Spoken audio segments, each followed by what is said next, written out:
தென்னாட்டுடைய சிவனே போற்றி, எந்நாட்டவருக்கும் இறைவா போற்றி. 2024 வருடத்தோட ஜூலை மாதம் முடிஞ்சு ஆகஸ்ட் மாதம் தொடங்க போகுது.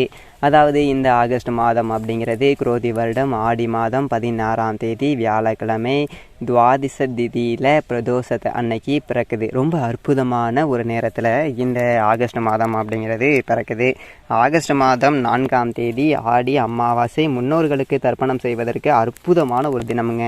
மறந்துடாமல் இது செஞ்சுருங்க. அதே மாதிரி 26ஆம் தேதி ஆகஸ்ட் மாதம் 26 கிருஷ்ண பகவான் அவதரித்த கிருஷ்ண ஜெயந்தி தினம் அப்படிங்கிறது வருது.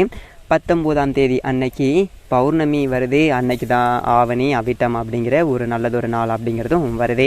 இந்த மாதத்துடைய கிரக அமைப்புகள் அப்படின்னு சொல்லிட்டு பார்த்தீங்க அப்படின்னா, சூரியன் கடகராசியில் இருந்துட்டு 17ஆம் தேதி சிம்ம ராசிக்கு போகிறாரு. சனி பிரதோஷ அன்னைக்கு போகிறாரு. அதோட செவ்வாய் ரிஷபராசியில் குருவோட சேர்ந்துக்கிட்டு இருக்காரு. குரு அங்கே தான் இருக்க போகிறாரு. புதன் கடகராசியில் வக்கரம் அடைஞ்சு உட்காந்துருக்காரு. 13ஆம் தேதி வக்கர நிவர்த்தி அடைகிறாரு. மாத கடைசி 31ஆம் தேதி சிம்மத்துக்கு போகிறாரு. சுக்கிர பகவான் சிம்ம ராசியில் இருந்துக்கிட்டு 26ஆம் தேதி கன்னி ராசிக்கு போகிறாரு. குரு பகவான் ரிஷபத்திலையும், சனி பகவான் கும்பத்தில் வக்கர நிலையிலையும், ராகு மீனத்திலையும், கேது கன்னி ராசியிலையும் இருக்காங்க. இந்த கிரக அமைப்புகள் ராசி மாற்றங்கள் உங்களுக்கு என்னென்ன பலன்கள் அப்படிங்கிறத கொடுக்க போகுது, எதெல்லாம் நீங்கள் செய்யலாம், எதெல்லாம் நீங்கள் செய்யக்கூடாது அப்படிங்கிறத பார்த்துடலாம். போன வீடியோவில் ஆடி மாதம் பலருக்கு வந்துட்டு சரியில்லை நேரம் அப்படிங்கிறத நாம் சொல்லியிருந்தோம். அதாவது கெட்ட நேரம் அப்படிங்கிறது நமக்கு மட்டும் வரல, கடவுளுக்கே வந்திருந்திருக்கு. ராமபிரானே கெட்ட நேரம் வந்ததுனால தான் வனவாசம் போனார் அப்படிங்கிறதையும் புரிஞ்சுக்கணும். அதனால் உள்ளதை உள்ளபடியே நாம் சொல்லிடுறோம். அப்படிங்கிறதுனால சின்ன சின்ன எச்சரிக்கை அப்படிங்கிறத நாம் சொல்லியிருந்தோம். ஏன்னா பல பேர் வந்துட்டு நீங்கள் பாசிட்டிவாக சொல்லலை அப்படின்னு சொல்லிட்டு இருந்தாங்க. பாசிட்டிவாக சொல்கிறேன் அப்படின்னு சொல்லிட்டு உங்களுக்கு ஆசை காட்டி மோசம் பண்ணுறதுக்கு நாள் கிடையாது. என்ன நடக்க போகுதோ அதை சொல்லிடுறேன், கேட்டுக்கோ. கன்னிராசி நேயர்களே, உங்களுக்கு இந்த ஆகஸ்ட் மாதம் எப்படி இருக்குது அப்படின்னு சொல்லிட்டு பார்த்தீங்க அப்படின்னா, கன்னிராசிக்காரர்களை பொறுத்த வரைக்கும் புதுசாக நான் வாழ்ந்தவும் இல்லை, பெருசாக நான் கெட்டவும் இல்லை. ஏதோ பிரச்சனை அப்படிங்கிறது ஒன்று வருது, அப்பப்போ சரி கட்டுக்கிறேன். பிரச்சனையோடையே வாழ்கிறதே எனக்கு ஒரு வாழ்க்கையாக போயிடுச்சு. பிரச்சனை இல்லாமல் வாழ்ந்தால் எனக்கும் பெருசாக திருப்தியாக இல்லை அப்படிங்கிறதுனால அது பழகிடுச்சு ஜோசியரே. அதனால் பெருசாக நான் எதை பற்றியும் கவலைப்படுறது கிடையாது அப்படிங்கிற மாதிரி தான் இந்த ஆகஸ்ட் மாதத்துக்குள்ளே நுழையிறீங்க. இந்த அளவுக்கு ஒரு பிரச்சனையே வந்தாலும் நான் பார்த்துக்குவேன் அப்படின்னு சொல்லிட்டு மனதைரியம் கிடைக்கிறதுக்கு என்ன காரணம் அப்படின்னு பார்த்தீங்க அப்படின்னாக்க, ருணரோக சத்துருஸ்தானத்தில் சனி பகவான். அதாவது நோய், கடன், பகை, எதிரி, இதான் ஒரு மனுஷனுக்கு அதிகபட்ச ஒரு பிரச்சனையே. நோயால் பிரச்சனை, அடிக்கடி ஆஸ்பத்திரி செலவு வருது, உடம்பு முடியலை, படுத்துக்கிறேன். பிள்ளைகளுக்கு நாம் ரொம்ப நேசிக்கக்கூடியவங்களுக்கு உடம்புல ஒரு பிரச்சனை, மருத்துவ செலவு, நம்ம செலவு பண்ணாலும் அவங்க கஷ்டப்படுறத பார்க்குறப்ப நமக்கு ரொம்ப சிரமமாக இருக்குது. இந்த மாதிரி கடன் பட்டார் நெஞ்சம் போல் கலங்கி நின்றான் இலங்கை வேந்தன் அப்படின்னு சொன்னாங்க பார்த்தீங்களா. அப்பேற்பட்ட இலங்கை வேந்தன் அதாவது இலங்கை வேந்தன் வருத்தப்பட்டதுக்கே கடனை உதாரணமாக சொல்லக்கூடிய அளவுக்கு கடன் அப்படிங்கிறது ஒரு மனுஷனை வந்து அந்தளவுக்கு பாதிக்கும். அந்த மாதிரி எதிரிகள், பகையாளிகள், இப்போ நம்ம செவனேன்னு போனால் கூட எதிரி எங்கேருந்தாவது உருவாவாங்க. ஒட்டகத்தில் போனாலும் நாய் கடிக்கும்பாங்க பார்த்தீங்களா, நேரம் சரியில்லைனா. அந்த மாதிரி எதிராளிகள் அப்படிங்கிறது உருவாகிடுவாங்க. இந்த 3 தான் ஒரு மனுஷனுக்கு பிரச்சனை அப்படிங்கிறதே. இந்த 3ஐயும் அழிக்கக்கூடிய ஒரு இடத்துல சனி பகவான் உட்கார்ந்துருக்காரு. அதாவது ருணரோக சத்துருஸ்தானம். எதிராளிகள் எல்லாத்தையும் சனி பார்த்துப்பாரு, நாம் நம்ம வேலையை பார்த்துக்கிட்டு இருந்தால் போதும் அப்படிங்கிற ஒரு நிலைமையில் கடன், நோய், பகை, எதிரிகள் எல்லாத்தையுமே சனி பார்த்துக்கிட்டதுனால தான் இந்த தைரியம் அப்படிங்கிறது உங்களுக்கு கிடச்சிருக்கு. இந்ததொரு காலகட்டத்தில் சனி பகவான் வக்கரமாகிறாரு. ராசி அதிபதி புதன் வக்கரமாகிறாரு. புத்திகாரகன் புதன் வக்கரமாகிறாரு. அதாவது ராசிக்கு 11ஆவது வீடு அற்புதமான ஒரு வீட்டில் இருக்கும்போது அவர் வக்கரமாகி பலம் இழந்து போயிட்டார். அப்போ புத்தி கொஞ்சம் தடுமாறும். எதையுமே பார்த்துக்கலாம் அப்படிங்கிற நம்பிக்கை உள்ளவங்களுக்கு இந்த ஒரு நேரத்தில் இதுக்கு இதை செய்யலாமா, இல்லை இதுக்கு இதை செய்யலாமா, ஒரு விஷயத்தை முடிவெடுக்கலாமா வேணாமா, இன்றைக்கி வேலைக்கு போகலாமா, லீவ் போடலாமா, சின்ன சின்ன விஷயங்களில் கூட முடிவெடுக்கிறதுக்கு கொஞ்சம் குழப்பம் அப்படிங்கிறது இருந்திருக்கும். அப்படிப்பட்ட ஒரு நிலைமையில் ஆகஸ்ட் மாதத்துக்குள்ளே நுழையிறீங்க.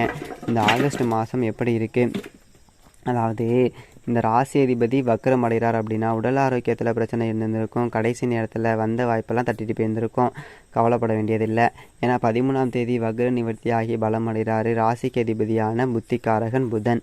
இந்ததொரு இடத்துல ராசிக்கு 11ஆவது வீடான கடக ராசியில் சந்திரனுடைய வீட்டில், அதாவது சந்திரன் அப்படின்னா பெண்கள் அப்படி சொல்லிட்டு அர்த்தமுங்க. இந்த பெண்களுடைய வீட்டில் புத்திகாரகன் புதன் பலமடைகிறாரு. அப்படிங்கும்போது உங்களுடைய சிந்தனையில் ஒரு தெளிவுங்கிறது பிறக்கும்.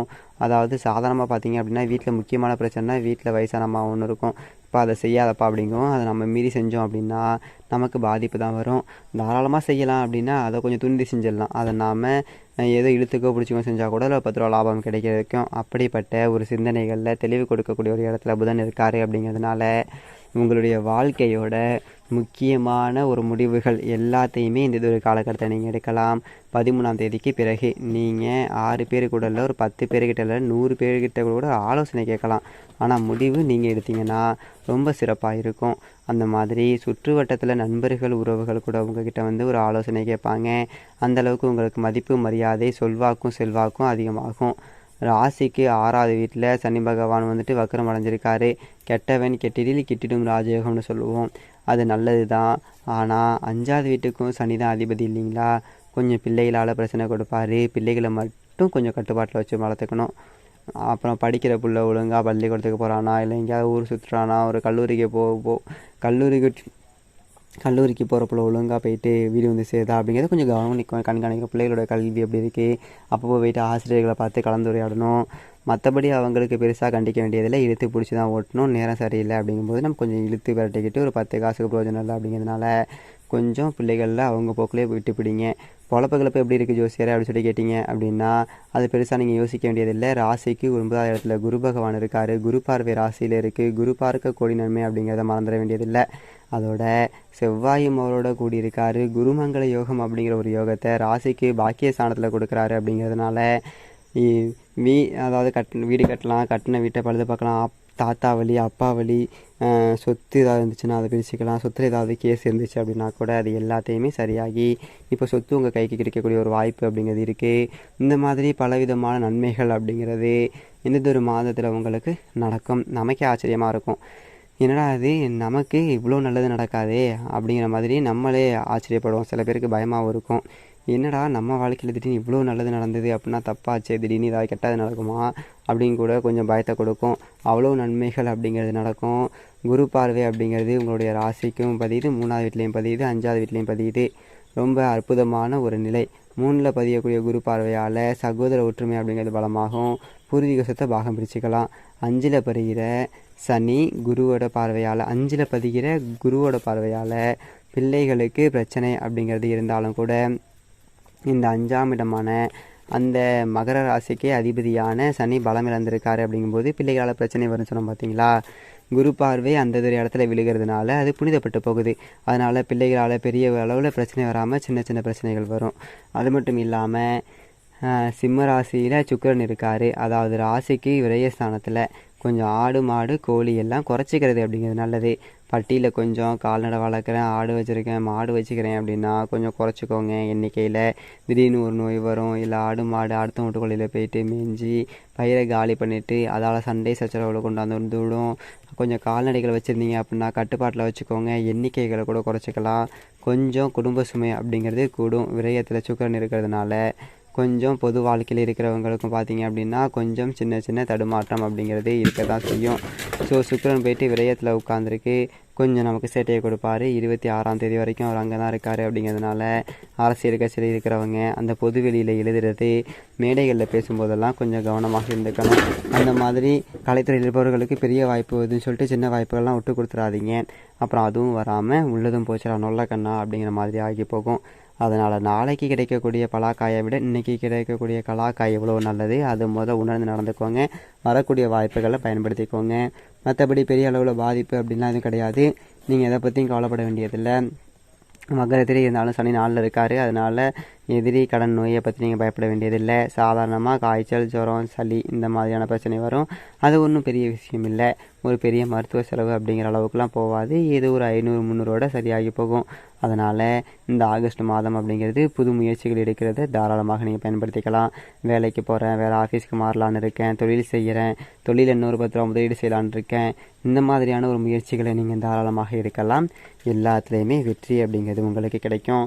தினமும் குளித்து முழுகிட்டு உங்களுடைய குலதெய்வத்தை மனசில் நினச்சி வணங்கிட்டு உங்களுடைய வேலைகளை தொடங்குங்க. அதே மாதிரி வாயில்லாத ஜீவராசிகளுக்கு உங்களால் முடிஞ்ச ஒரு உணவுகள் அப்படிங்கிறத கொடுங்க. ஒரு நாய்க்குட்டிக்கு பிஸ்கெட் வாங்கி போடுறது, ஒரு பூனைக்குட்டிக்கு பால் வைக்கிறது, இல்லை ஒரு பசுவுக்கு கீரை கொடுக்கறது, கோயில் குளத்துக்கு போனால் ஒரு யானைக்கு ஒரு வாழைப்பழம் வாங்கி கொடுக்கறது, இந்த மாதிரி வாயில்லாத ஜீவராசிகளுக்கு உங்களால் முடிஞ்சப்பறம் உணவு கொடுங்க. ரொம்ப அற்புதமான ஒரு மாதமாக இந்த ஆகஸ்ட் மாதம் அப்படிங்கிறது இருக்கும். கன்னி ராசிக்காரர்களுக்கு எல்லாமே சிறப்பாக நல்லதாகவே அமையும் உங்கள் வாழ்க்கையில். இப்போ தான் நீங்கள் நம்ம சேனலை ஃபஸ்ட் டைம் பார்க்குறீங்க அப்படின்னா சப்ஸ்கிரைப் பண்ணிக்கோங்க. வீடியோ பற்றின கருத்துக்களை கீழே கமெண்ட் பாக்ஸ்